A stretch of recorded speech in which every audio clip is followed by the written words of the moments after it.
Good morning, afternoon, evening, wherever you are, and welcome to the latest edition of FreeThought Hour. This is the show where normally I have my co-host with me, Darcia, but she hasn't turned up yet, so we'll never know. Well, we might later find out whether it's because South Africa's having one of its, what do they call it? Not a power cut, load sharing events where they pass the electricity round between them because there's not enough. Or maybe her connection has gone down. I don't know. But this is South Africa, so we've got to work with what we've got. Okay? Never mind. I have a very interesting guest for you tonight in the shape of Darryl Davis. How the devil are you, Darryl? I'm doing well, buddy. How you doing? Great. Yeah, it's okay here, thank you. A bit cold, but we'll cope. So, you're in Alabama, and the weather there is not cold. What did you tell me? You've got 50 at the moment? It's in the 60s, I think. In the 60s? Yeah, that's quite warm. Much higher than that, I don't like it because it's too hot. Anyway, you've got this interesting story to tell because I think you've lived most of your life. Oh, wait a minute, excuse me. Tertia is calling in. Oh, no. Hello, Tercia? Yeah? No? Leave the call. Okay, so I think that means that she might be coming. I'll ask her if I can see her in Messenger, so I'll ask her what's the matter is.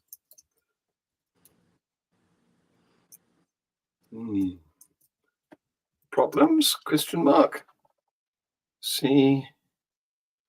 Well, there you go. So anyway, back to you. The show's about you, not her, not me. It's about you. You're the star. Okay. Oh no. So I think you've spent quite a lot of your life in Alabama, haven't you? Because I know you were raised in what did you describe it as? A fundamental household.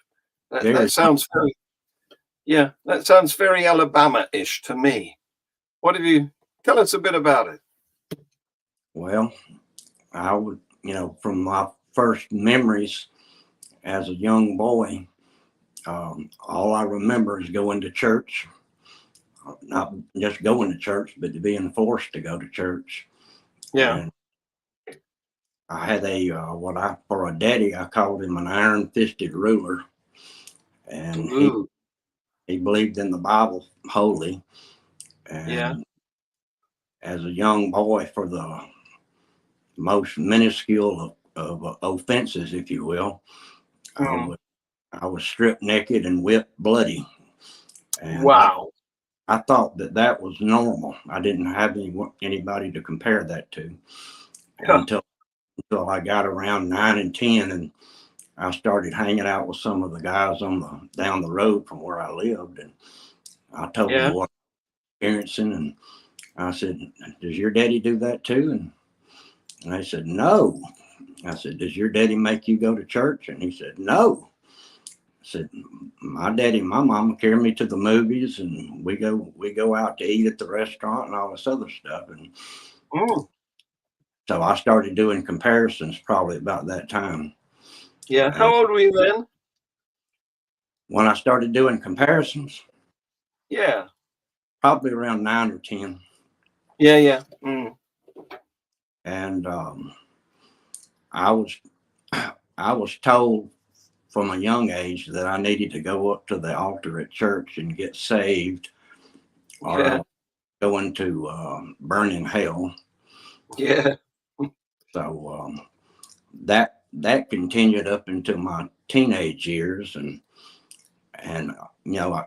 all that was spoken about at the dinner table, or the supper table, if you will, was who got saved, who got the Holy Ghost, who spoke in tongues, stuff like that. So this would have been a Baptist denomination, would it? It was Methodist to begin with, and then it kind of lingered into my grandmother, who I called her a holy roller. We we would go to her house to eat Sunday dinner after church at the Methodist church, Yeah. and I heard the same lingo there at her house. You know, it was a shanty of a house, and Mm. that's what was spoken about there. What the Lord did at church, and who got saved, and who spoke in the Holy Ghost, and at around 10 or 11 or 12, I started taking piano lessons Oh yeah. because pop music was coming about. This is in 68, 69, and 70. Yeah. Yeah. Yeah. Mm. There was popular music, uh, Yeah. key players like Elton John and Billy Yeah. Joel, and there was Yeah. other groups that had keyboards in their band. So Yeah. Yeah. Yeah. my That was grandmother, the heyday. say it That was the again. heyday, wasn't it? The heyday of pop music. Oh yeah, and Mm. my grandmother, the Holy Roller, she got wind of that, and you know when you're like 12 years old and you're sitting in there, and she said told my daddy she wanted to talk to him, and she was loud to begin with, and I heard her loud as could be in the bedroom with him saying, Darryl's is playing that devil music and he's gonna burn in hell. I didn't know how to take that as a young boy. And No. I couldn't understand it. And, you know, and being told constantly all the time by your own parents that you're going to go to hell. And so that prompted me to start reading the Bible. Uh-huh. And I stuck with the church, which I shouldn't have, but I didn't know. You know, you have to Mm.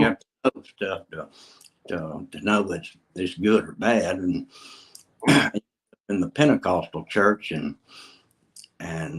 the last church that I went to before I quit completely was a Pentecostal church down on Highway Oh. 20. Hence And the speaking in tongues then. oh yeah, rolling on Yeah. the floor, bouncing up Yeah. and down. Mm. I've seen some stuff, and, but this was a hellfire and damnation preacher, Yeah. and he was mimicking these TV evangelists that came on television. Oh. And Mm. you know, he had a little towel in his hand and the microphone in the other, and he was a kind of a big guy, and he would wipe his head because he was sweating up there on the platform, Yeah. and he talking about the evils of drinking alcohol and cursing and adultery and fornication and all that stuff. Mm-hmm. And what came about probably about a month after all that preaching is he got caught uh, in an affair with one of the women in the church. Oh.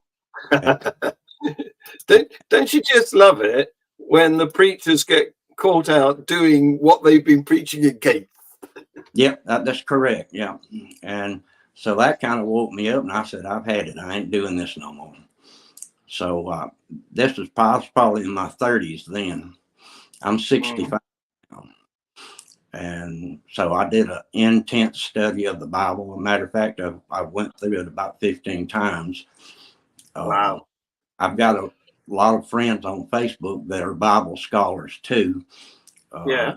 Got Mo up in Michigan. Yeah. Uh, Yeah. Yeah. got Barb Summers up in Maine. Jack Johnson, I think he's in California. Uh-huh. And there's a good friend in Texas named Joe Zemecki. And he was wanting me to mention about atheists having equal rights because they don't in a lot of these states and here in the Indeed. I don't. Yeah. And of course, your friend that we had last week, Mike Bell, who's also in Texas. But I'm just going to stop you there for a minute because Tercia has joined us. Tell us what's gone wrong, Tercia. Let's focus on what's gone right. Eventually, the power came back on. The internet started. Darryl, pleased to meet you. I'm sorry. You know, Africa is not for sissies. You need balls to survive in this part. It's a little bit like Texas, you know. There are definite parallels. How are you doing, John? I'm okay, thank you. You're Good. looking in the blooming condition as usual. Well, I don't feel quite as blooming as I supposedly look. I don't believe you. You're just a liar. You're just a liar. Atheist, heathen liar. Darryl, how are you doing? I'm doing well. Thank you. Good. I like your shirt. It's beautiful. It's colorful and flowery. Is that right? It's got checkers on it. Checkerboard square. You know, and the funny thing about accents is that they're so identifying. I have an accent as well, quite a strong one apparently. When I'm in the UK, people immediately identify me as a South African, not an Australian, which is not as nice as South African. But your accent is so interesting. And do you think atheists have accents? Ma'am, I didn't understand you. Yeah, I said, do you think atheists have accents? No, I don't believe so. I've spoke to a lot of them on the phone. They all come from the various parts of the country where I speak to them, man. So we were listening to Darryl telling us about his horrendous childhood, where his father beat him to a bloodied condition, and he had to avoid hell because he had to be saved, and lots of church, various different sorts, Methodists, and then ending up with the Pentecostals, with the speaking in tongues and rolling in the aisle. So he's had a full-on Christian upbringing. Is that right, Darryl? Oh yeah, that's correct. That's correct. Darryl, I'm sorry, I had technical problems. I want to ask about the speaking in tongues. I've spoken to people like Dan Barker, who to this day, even though they're not religious anymore, they can still manage to speak in tongues. Can you still manage it? Is it a skill? It's a learned thing. Copy what the other people do. Yeah. I tried to do it, couldn't do it well, and I talked with others, and they told me that you got to have the Holy Ghost tell you what to say, and I never could get a grip on that. And as I was saying, I got turned off because of the preacher and his antics and what he did. That pretty much wrapped me up as far as church. To bring you up to speed, Tethia, this preacher was one of the fire and brimstone types, preaching against fornication until he was caught at it. Oh, of course, yes. It's in psychological terms, it's called projection. So the moment I hear anybody speak against something like fornication or gay sex, the moment I hear anybody preach against gay sex, then I know they're homophobic because they're probably gay themselves. And the moment they speak against fornication, then I'm asking, who are they betting that they're not married to? Because I think projection is the ultimate Christian. I don't know. Would it be a vice or a virtue? I suppose it's up for debate. It's a hypocrisy. I called it wrong. That's what I called it. But this preacher did cause the woman that he was fooling with. He did cause the divorce in that family. She had 2 children, and I got the lowdown on it, from firsthand witnesses that told me about the story. But that's what began me in my 30s to start reading the Bible and actually seeing what was in the Bible. And when you actually read it and look up the words in the Greek and the Hebrew, and you look up the histories of that region and things like that, you get a whole new view of what was actually going on. I searched for evidence. That's what upset me the most, is there ain't a dime's worth of evidence about Jesus or his 12 disciples. John the Baptist has some evidence in Josephus's book, but those characters are as mythical as Jack and the Beanstalk.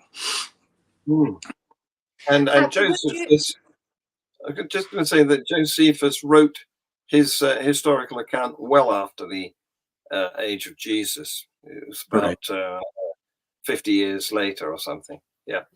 So Tercia had a similar experience. I think she read the Bible, and that's what made her become an atheist. Is that right?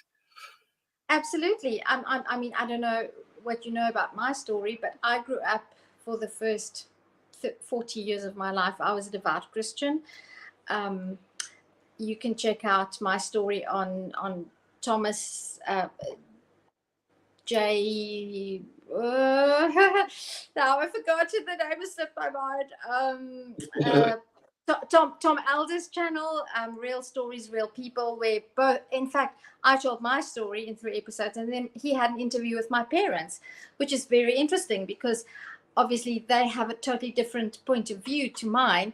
But it's so in my 40s, I somehow let go of my God glasses, and for the first time, I read the Bible just as a text, not through the lenses of dogma or what the church was telling me. And I came to the conclusion that it was interesting, but definitely mythological, and it had as much value as a Jane Austen, or perhaps a little bit less because I'm a Jane Austen fan.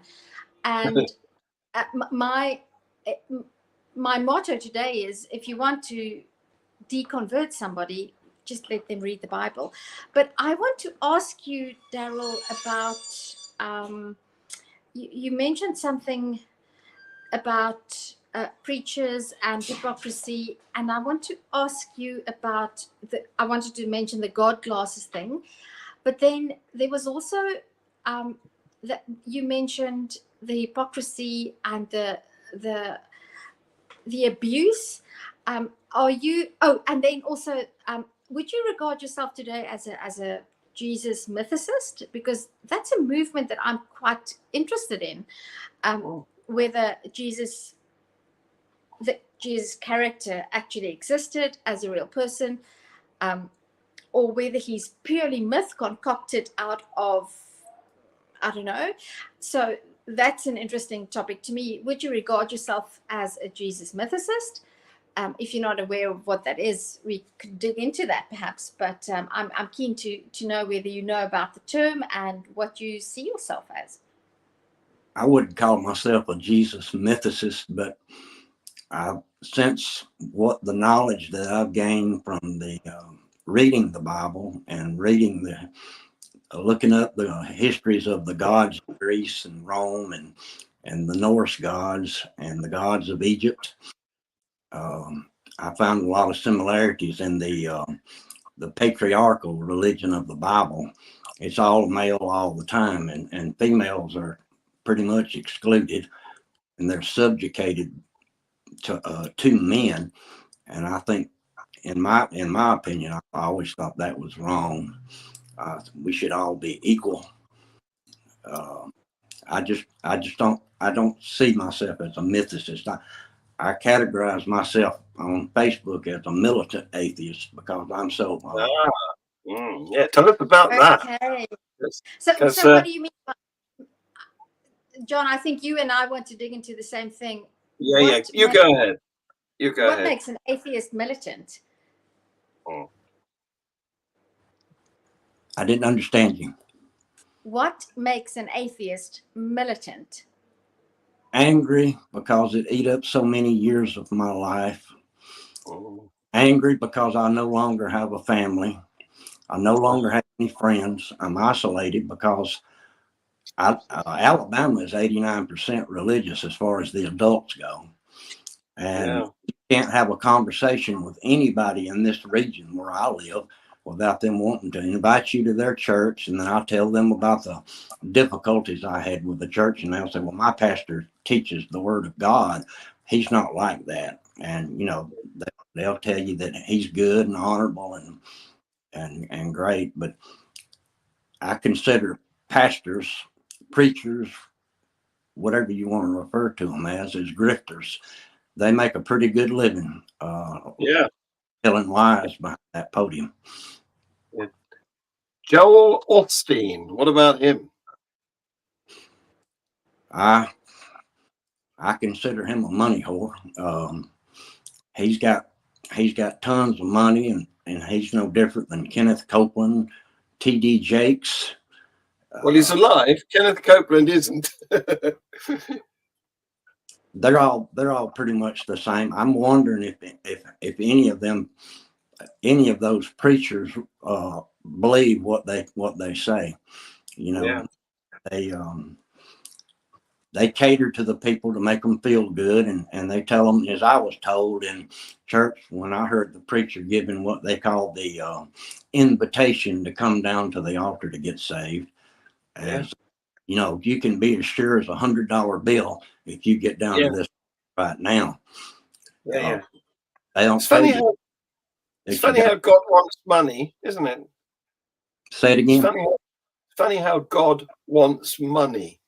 That's amazing right there, what you just said. That's You'd think, being an all-powerful ruler of a universe that he created, money would be the last thing that he'd be bothered by. I want to touch upon something that I don't know. Bill, one of our watchers or listeners at the moment, Bill Gilder. Can you just put up the name for me? Bill Gildersleeve. Gildersleeve. Is it a friend of yours, Darryl? I presume as much. And I would like to touch upon something that he, well, two things I've just noticed that he said. Darryl is suffering from the effects of church. I would say religion and church. And then the second comment that Bill made was about the fact, which, well, I agree with him 100%, that to indoctrinate children into any sort of faith is a form of child abuse. It is. And I want to ask you whether you are at all familiar, Darryl, with the organization of Darryl Ray, your namesake. And by the way, full disclosure, we are not plugging, well, I am not, and what I'm saying now was not planned, but I know that Darryl Ray has an organization called Recovering from Religion. I don't know if you're familiar with it at all. I am. Darryl Ray is a psychiatrist, and I think that is one of the most valuable organizations, because I don't think many people realize how much harm religion does to people's emotional well-being.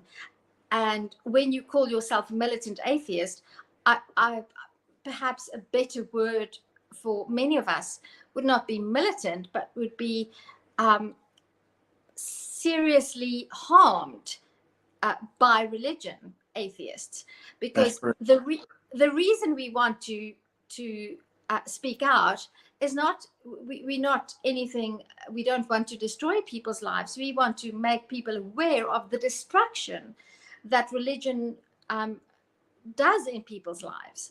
And I think you're a prime example. Some of us are lucky. I regard myself as lucky because despite being thoroughly indoctrinated, I still grew up in a very loving family, and my parents, despite their religious fervor, encouraged me to think and to question. So, but that was just the luck of my draw. It could have been so much different.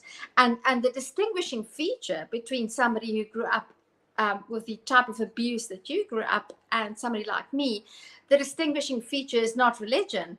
The distinguishing feature is that my parents were educators and they were psychologically different, whereas yours was obviously not equipped to raise a child in a loving way. But religion was present in both, and the harm that happened to you was compounded by religion, whereas in my case, my parents were decent people who were able to sort of, despite being religious and indoctrinating me, didn't abuse me in other ways.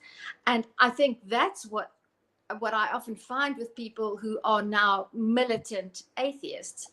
It's, we are militant because we want to prevent other people from going through the harm and the hurt that we know religion does. What would you say to that? That would be correct, and I agree with that. We want to do a bit of saving. Yes, saving on the other side of the coin. Yes. The Yes.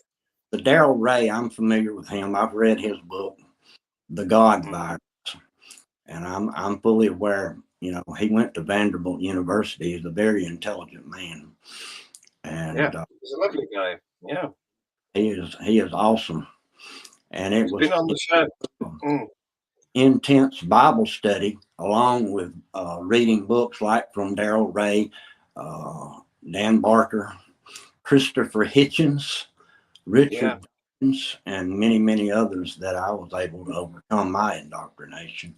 Because after I quit the church and started doing my own thing, it rang in my head consistently. I said, what if I'm wrong? I'm going to burn in hell, because the indoctrination is strong. Once you get involved with that and you believe it wholeheartedly, it reeks in your mind. And I've had violent nightmares of burning in hell, and I couldn't. Really?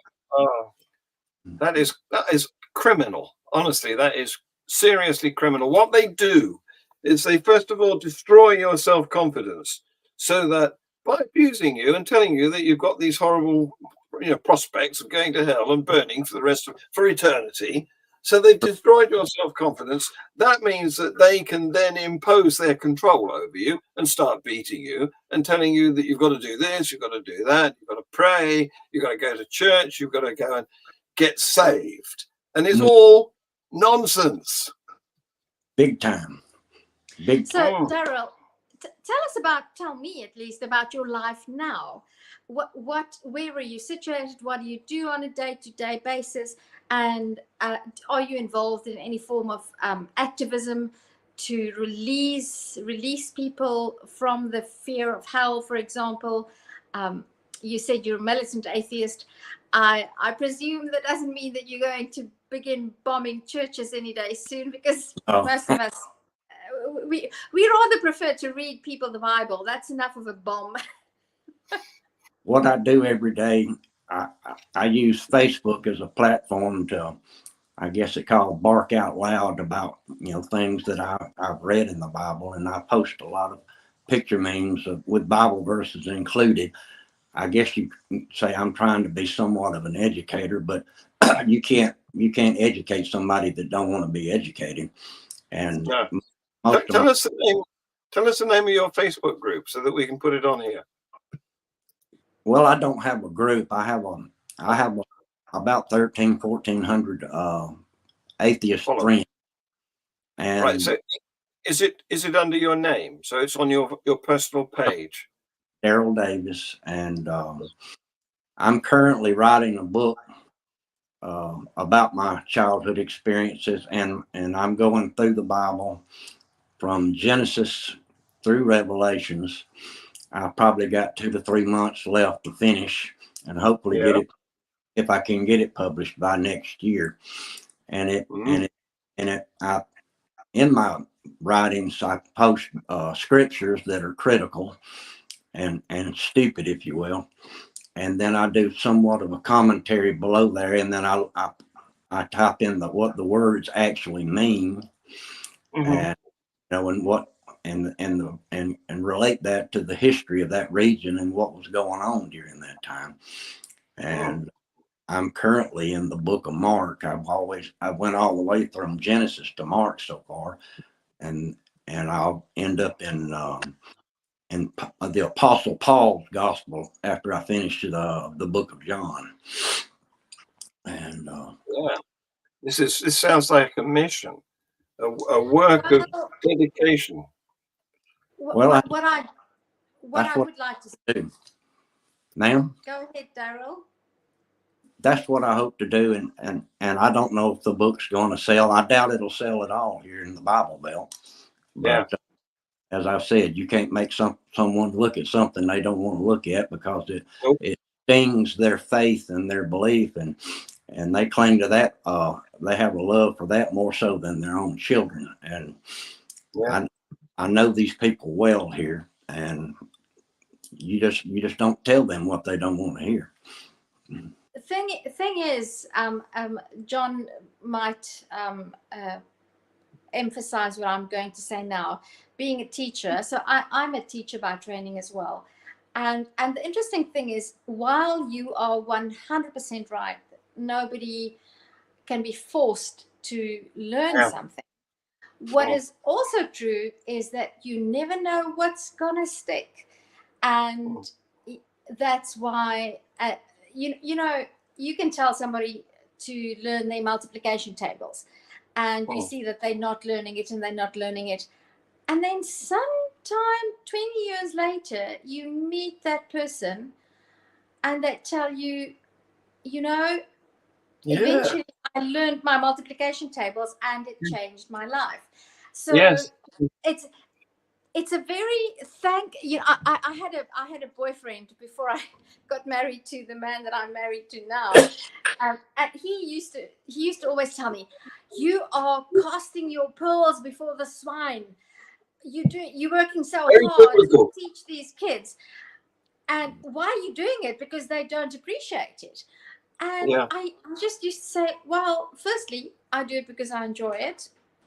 My enjoyment is not determined by the amount of appreciation that I get, although that helps. But I mean, that's not the ultimate reason why we do it. And I think with religion, it's very similar. You just have to decide that you do this. It's a very biblical thing to do. You know, you cast your bread upon the water, like Jesus said, and you never know what's going to come back to you. But I want John, go ahead.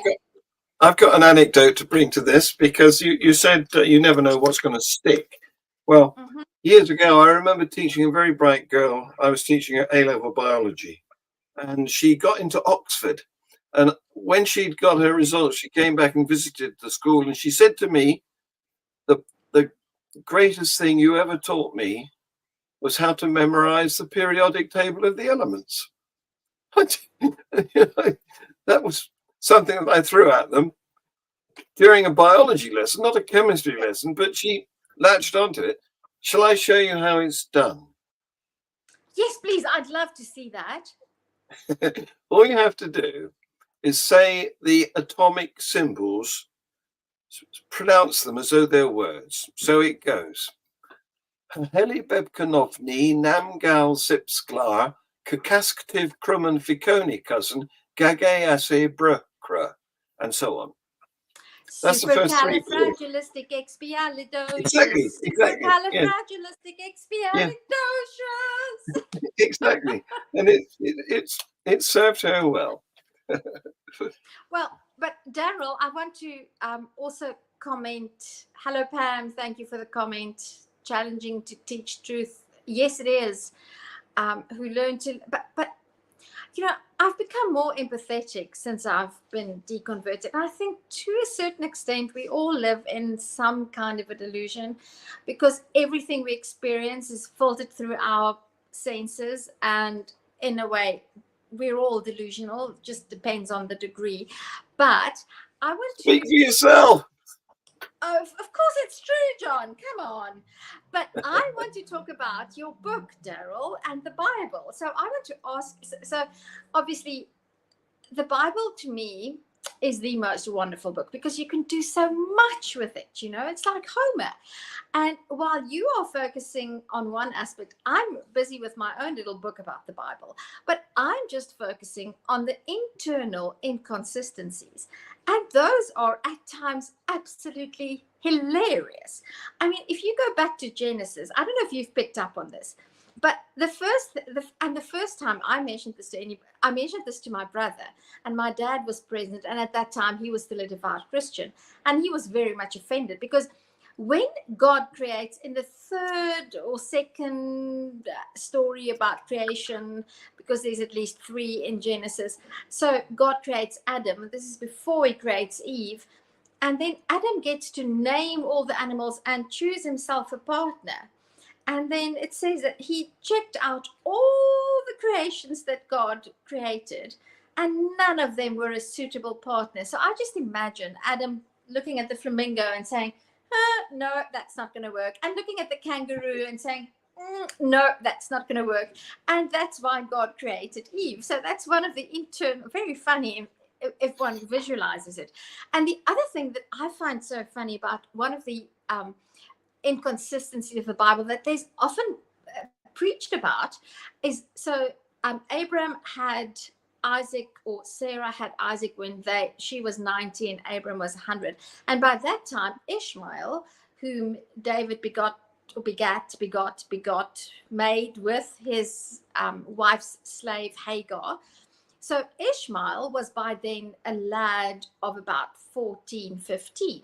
And then Isaac was born, and then they had the festival to celebrate Isaac's being weaned, which in the biblical times was around about 5. So let's say that Ishmael, conservatively estimating, Ishmael was by then a lad of about 16. And then Sarah was jealous, and Abraham was convinced by his wife to send Hagar and Ishmael into the desert. And it states very clearly that he gave her a bag of water and he put the child on her back. And I just imagine this. I mean, my son is almost 17, and I just imagine this lad of 16 on his mother's back, being carried into the desert, and then when she can't carry him anymore, she leaves him under a bush. I could just imagine, what 15-year-old is going to lie under a bush unless he's severely disabled, you know? I can't even get them to lie still for 5 seconds without eating constantly. How the hell did Hagar manage that, you know? And I want to write a book about those internal inconsistencies where if you follow the text chronologically, it just becomes completely, just, may I say, I didn't say anything. Well, if one person who famously did follow the text chronologically was, of course, Bishop Ussher, who used the chronology to work out when the world was created. And it was on Sunday, the 24th, I think, of October, and 4004 BC, and it was about 11 o'clock when it was finally done. Okay.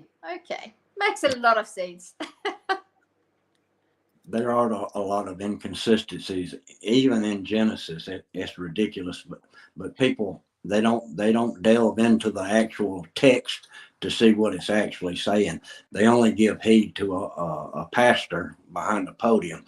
That's the extent that these people here go into as far as faith and belief they cling to. They don't.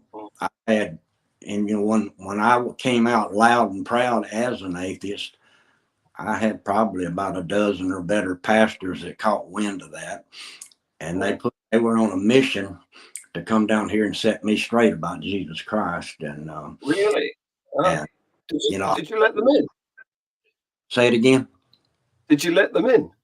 Oh yeah, I had an electronics shop. I'm an electronics engineer, and I was coming down here for electronics purposes, and they came down here with their Bible. So when I saw them with their Bible in their hand, I went and got mine because I had it in the back, and realized that I was that knowledgeable about the Bible. So they started using the usual verses, you know, believe in the Lord Jesus Christ and thou shalt be saved. That's what Romans 10:9. And then I started showing them verses that they've never have read, and they're supposed to be a leader or a teacher. And they don't, these preachers in this area, it may not be so all over the United States, they don't know that book. They, even though they go to seminary and theology school and such, they don't have a clue what's in that book. And I, bluntly speaking, I made an ass out of every one of them, and they were offended. And then I told them, I said, if you're a follower of Jesus, and they'll say, yes, I am. I said, a real true follower of Jesus? And they said, yes, I am. And I would read them Luke 6:30, which Jesus said, if any man asketh of thee anything, give it unto him and ask not for it back again. And I told them, I want you to give me your car. And I'll take cash you got in your billfold too. And they said, well, I'm not giving you my car. I'm not giving you money. And I said, well, Jesus said you had to, so go ahead and cough it up. And I'll you need to sign that title in your dash over to me before you leave here. And not the first one would release their car or give me any money. And they all left mad. Some of them spinning gravel down the driveway and telling me I was going to burn in hell and they're going to pray for me. And I said, oh, you got to pray for yourself. You're not a follower of Jesus. And that really pissed them off bad. So I had a lot of fun with that. They don't come around no more. Well, Darryl, there's such a thing as context. You must remember context. That's the line I always get. So you might find this story interesting. So I am a teacher and I have a small homeschool, like a pod school, and I actually rent part of one of the local churches to do that. And I was invited just 2 days ago to attend this church service. But this is the congregation that I grew up in. So I'm very familiar with that particular congregation. And I told the person who invited me, I said, I think I'll spare the preacher because I don't think he would like it very much to have me sitting and listening, because I'll probably go, sorry, can I ask you? We've got to talk about this. And no, sorry, you're not allowed to ask questions during a sermon. That's correct. That's just the got to first sit problem. there and soak it up. That's the first problem. But Darryl, so in these conversations you had, and you said it doesn't happen anymore. So are you well known in your community as the local militant atheist, and how does that affect your daily life? Has your business been affected? I have no idea where you live in the United States. Besides, I mean, the Bible Belt is a big belt. It's a broad belt. Are you in the buckle? Are you one of the little holes? What are you? Where are you based? Well, here of late, I've been writing my book, of course, and I'm trying to finish that up so I can turn it over to a publisher. I'm writing this book co-authoring with Bill Gildersleeve up in North Alabama, and he's got some content to add to it as well. But I am known here. When I go to the grocery store, I wear a COVID mask to where nobody will recognize me, because before I got loud about it, everybody and everybody's brother see me in the grocery store and come up to me and yak at me. They don't do that anymore. And so I'm pretty much off limits. I'm isolated. I've learned to keep my mouth shut here of late. When people come up, I don't bark about it. I kind of stay to myself, and I just get through the day. That doesn't strike me as very Christian, the way you're being treated. It's not part of Christianity to make enemies. Surely, is it? It's all about friendship and love. Well, that's what they say. Basically speaking, they say they are a follower of Jesus, and Jesus saved them, but they're following the words of the Apostle Paul. Apostle Paul in his books says, "Believe and you shall be saved," and it's and all this, that, and the other. But Jesus is a bit harsh. I don't think no man can follow Jesus, because he tells you to cut off your what we're going to call it, your testicles, and he tells you to cut off your hand. He tells you to cut off your foot, and it's better to do that than to slip into hell, with both feet, and even tells you to close your eyes out. And the eye, there's one verse that particularly stuck with me, where Jesus said that if a man, fortunately I'm a woman, and I'm a straight woman, so I can look at men and I'm fine. But if a man looks at a woman, as much as looks at a woman, and thinks her desirable, he's already committed the sin of fornication. And then it's, I mean, how absurd is that? That is as I say, fortunately, I'm a straight woman, so I can look at as many men as I want to without any risk to my left or right eye. Can I tell you a joke, Darryl? Go ahead. You should repeat this joke because it's a really good joke about what Jesus said. So there was this young Afrikaans. So I'm Afrikaans. I'm from an Afrikaner community, which is Dutch in origin. And there was this young Afrikaans preacher who started working in a new congregation. And he had a very attractive young wife as well. And to make a big impression in his first sermon, he thought he'd go for the hell and brimstone and hellfire. And to give it some extra effect, he had his attractive young wife up in the rafters of the church. And at the given moment, she had to drop fiery coals from a bucket onto the congregation to make the effect of the fire and the brimstone particularly strong. And it so happened that her foot slipped and she hung onto the rafters by her arms. She was a strong young lady. And the preacher said, "The man that looks up shall be struck with blindness." And there was this one old gentleman who said, "Pastor, I'm willing to sacrifice one eye." One eye, yes. That's Revelation Matthew 5:28. I know that verse well. Yes. That experiment that the pastor was proposing to do, dropping hot coals on the congregation, that hadn't been checked out by safety and health and safety, had it? Mm-hmm. Well, this is before health and safety. Yeah. In the good old days, you know. Right. Yeah. To do the bidding of their menfolk. The thing that I despise the most, and I use the word despise on purpose, about Christianity, if you will, is that 100% of the adherents say they're saved by Jesus. They follow the Apostle Paul, so therefore they got a license to sin. They can do whatever they want to. Special privileges. They pray to the man up in the clouds, Yeah. and everything is fixed, and the slate is clean, and they can go do it all over again. In my 35 to 40 years in business as an electronics man, the Christian crowd was the ones that screwed me over the most. It's sad to say. I've had them say they're going to pay me later, and they never did. I lost all kind of money on account of the born again crowd, and that's a sad thing to say. You know, you figure they was trying to live their life the best as they could, and do the right thing in order to gain heavenly bliss.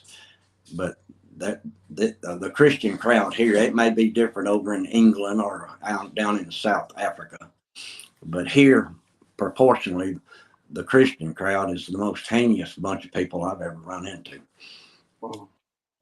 Well, John will know. I often say that I think there's more of a correlation between South Africa and the Bible Belt in that regard, because South Africa's in that respect very conservative, and we have the added situation where much of our indigenous black to a very strict version of the Christian faith combined with the traditional African beliefs, and that is just a recipe for disaster. I wrote an article that was actually published in the online Skeptics magazine about the confluence of those two religions, the combination of the strict Christian religion with the traditional indigenous religions, and I find major correlations with what you say, Darryl. And I think somebody who lives in the UK, where the Anglican Church is the sort of the state church, which is a very mild, very genteel, diluted sort of Christianity. I can identify with you going through to a very large extent. And I have to say that in South Africa, particularly in the white Afrikaans community, there's strong support for the MAGA movement, because there's a strong correlation between between the racism and Christianity, And nationalism. And white supremacist thought, which is also very it's so easy to base anything on the Bible. And I often say that's my main problem with the Bible. It's so wide open for interpretation that anybody from Donald Trump to, I don't know, the most moderate, mild-mannered person can base their doctrine on the Bible, because it's so wide open for interpretation. And that's why, to me, it's such a dangerous book, because it's just how you interpret depends entirely on where you're from and your personality traits and what you find valuable. And I think that is what we see in the United States at the moment, going on in terms of politics as well. With the ignorance of the scriptures, and I call them cherry pickers. They look at the cute verse, the love stuff, as I call it, and that's the only verses they know. Most of the people here in my region, they know John 3:16, but they don't know that John 3:16 was not spoken by the story character Jesus. That's the words of the author John of the book of John, who's the unknown author of the book. Yeah. It's according to. It's not written by. It's according to. Absolutely. And they don't know that. They don't know how to look up words. What got me into it the most, and I gained the most knowledge from, is when I started reading the Bible after the preacher had got caught in the adulterous affair with the woman at the church. I immediately went up to the Christian bookstore in my town. It's not there anymore, but it was back in the 90s. And I bought a Strong's Exhaustive Concordance. And I got a friend in Michigan named Mo, and he did the same thing. I've got a lot of friends on Facebook that are, I would call them Bible scholars. They probably wouldn't say that to a degree, but they know the scriptures as well as I do, and they know 100,000 times better than any pastor. Because frankly speaking, I don't see how pastors sleep at night, barking all that stuff behind that podium from a young age. And well, there's quite a lot of them. Quite a lot of them have come to realize that they've been sold a lot of lies, but they're trapped by then. It's their job, their house is provided, their family, their friends they're in a cocoon, and there's nothing else they can do. They've only got one training. And of course, this is why they don't have the ability to listen to what people say. And that references back, I've told you about my holy roller grandmother. They was Pentecostal, and I was taken as a 10-year-old to the Pentecostal church down the road from me. They was having an event called Homecoming. They got gospel groups there that sing, and they jump up and down on the floor and burst out in tongues and all that other stuff. And the group said in 1968 was the Florida Boys and the Dixie Echoes. And everybody was hooping and hollering, and they finally said, we're going to take a 20-minute break. We'll be back, and we'll continue praising Jesus in 20 minutes. Yeah. I considered them to be celebrities. I said, well, they've got record albums out. And back in that day, it was 33rd and a third degree record albums, and it wasn't CDs or anything. So like a little turd I was, I followed them outside to see, to listen in to what they had to say. Up on stage, they had their hands up in the air and holler and praise Jesus and all that. So they were taking a cigarette break. So I stood within 3 feet of these guys. Yeah. One of them said, and I heard this, and I remember this as well as it was yesterday. I'm at 10 years old, and to remember this at 65 is amazing. The one gospel singer looked at the other, and she said, did you see the tits on that woman over there on the second pew? And and I had heard that before as a young boy, because I was kept in the closet. You don't hear slang words like that. So, I got many more stories like that, but that's just one thing that caused me to say, this ain't right, you know, and as a teenager, unable to support myself, I just had to go along with it. I didn't have a choice. Yeah. Yes, I can imagine if you told your parents or your grandmother that you'd heard that, you would have been scolded. You would have probably been beaten to a pulp for telling the truth, you know, because can we talk I about just something? remembered. Well, I just want to say that I've just remembered. You were talking about speaking in tongues, and I've remembered this. What is it? It's a mockery of speaking in tongues, and it goes, "Bought a Honda, should have bought a Yamaha." Yeah. If you say that often enough, it sounds like speaking in tongues. Apparently, Mostly what I heard was sha ta ta, ha ha ha, sha ta ta, and stuff like that. They all mimicked one another. I noticed that when I was in the pews. I said, hell, they all sound the same. And it's a learned practice. Jerry DeWitt was a Pentecostal preacher, and if you read any of his writings, he states that. I've watched him Freedom from Religion interview Dan Barker and his wife Annie Laurie. Tyler. Out there, yeah. And Jerry DeWitt has seen the dark, hasn't he? He stated it out loud. He said it's a learned practice, and it's a go along to get along thing. If you wanna be an accepted person in that group, you got to do what the group does. Yep. Peer pressure, terrible thing. Absolutely. Well, John, I don't know if you can get it in time to post it down in the comments, but you mentioned Michigan, and I don't know if you're familiar with the podcast Reasonable Doubts. They stopped producing about 10 years ago, but their episodes are still extremely brilliant. The Reasonable Doubts podcast they were based in Michigan. Falls, Grand Valley, Grand Canyon, Grand something.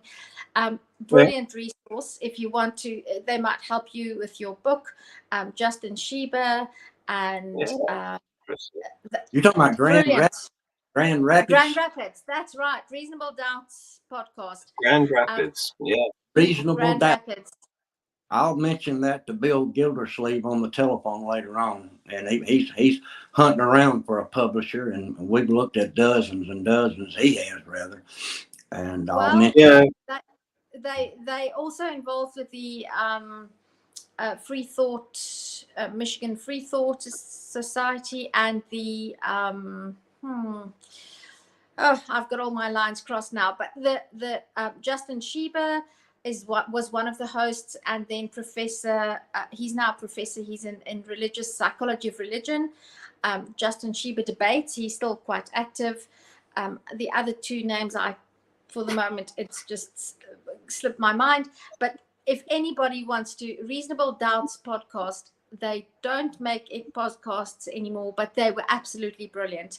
And the interviews have, it's a brilliant resource. Check them out. And we will put the links in the details underneath. Very good. Best of luck with your publication of your book. And if you need any inputs on the internal discrepancies, I'm working on my own manuscript, and I'm more than willing to share what I've done so far, because I'm way far from publishing. So you're more than welcome to press my buttons.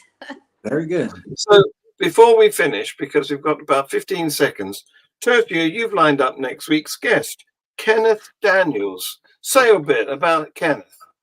I can't wait. I'm so excited. So when I was in the process of deconverting, his book was one of those instrumental ones. It was free, I think it was freely available on the internet. Why? I believed he's a former missionary. He spent a number of years in Africa. He translated the Bible into an African language he in fact invented the lexicon for that language. And in that process, he deconverted. Kenneth Daniels, those who want to get hold of his book, I'm rereading it for the third time. It's a brilliant book. And he's our guest next week. So there you go. Look forward to that. Please join us. Join us for that. Darryl, please be in the audience. Why I believed a former missionary's deconversion story. And I can't wait. I'm so excited. There you go. We'll be there. Darryl, thank you very much. You've been fantastic. Tessia, thank you for your support as ever. And it's time to wave goodbye. Say bye-bye. Goodbye.